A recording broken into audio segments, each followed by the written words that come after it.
It's lucky for the people in Los Angeles and in California that we did what we did. We got it just in time. It's still simmering a little bit, but not very much. Some of the things you're reading about in Los Angeles, thank goodness we sent out some wonderful National Guard. They've really helped, and a lot of problems they were having out there. They were afraid to do anything, and we sent out the troops, and they've done a fantastic job. So I want to thank them very much. Mr. President, in 2020, when you were talking about unrest in American cities, you said, quote, "We have to go by the laws. We can't call in the National Guard unless we're requested by a governor." What changed now? Why is this situation different to not consult with Governor Newsom about this? Well, the biggest change from that statement is we have an incompetent governor. So I talked about governors, but I didn't talk about he's an incompetent governor. Look at the job he's doing in California.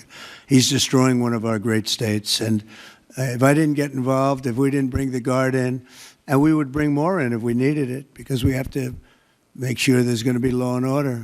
You had a disaster happening. And they now admit it was a disaster. I watched the chief yesterday, who's a good man, by the way, and he said, "Well, we're lucky we did this because they were overwhelmed. You saw what was happening." So we did the right thing. Everybody agrees to that. But you have a governor who let the city burn down, didn't want water. But it's lucky for the people in Los Angeles and in California that we did what we did. We got it just in time. It's still simmering a little bit, but not very much. Yeah, please. Have you gotten What crime has Governor Newsom committed? A crime has he committed? I think his primary crime is running for governor because he's done such a bad job.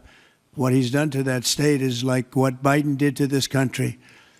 And that's pretty bad. It's a wrong philosophy.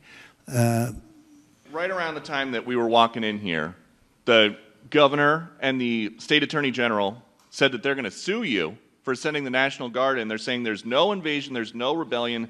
The president is trying to manufacture chaos and crisis on the ground for his own political ends. Federalizing the California National Guard is an abuse of the president's authority under law. Well, you know, it's interesting. You watched the same clips as I did. Cars burning all over the place, people rioting. And by the way, we stopped it. We were able to make it much better, but it still looked pretty bad. And in watching clips last night, people were saying this is really a big problem. And until we went in, if we didn't do the job, that place would be burning down just like the houses burned down. They were in big trouble last night, Peter. You know it. And the night before, and the night before that.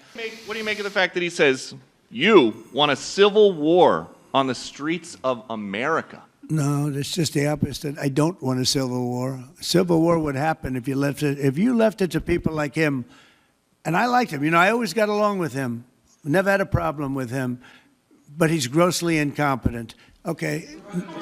Are you going to deploy Marines in California? We'll see what happens. I mean, I think we have it very well under control. I think it would have been a very bad situation. It was heading in the wrong direction. It's now heading in the right direction. And we hope to have the support of Gavin, because Gavin's the big beneficiary as we straighten out his problems. I mean, his state is a mess. I mean, it's not even conceivable that somebody would do the kind of things that he did.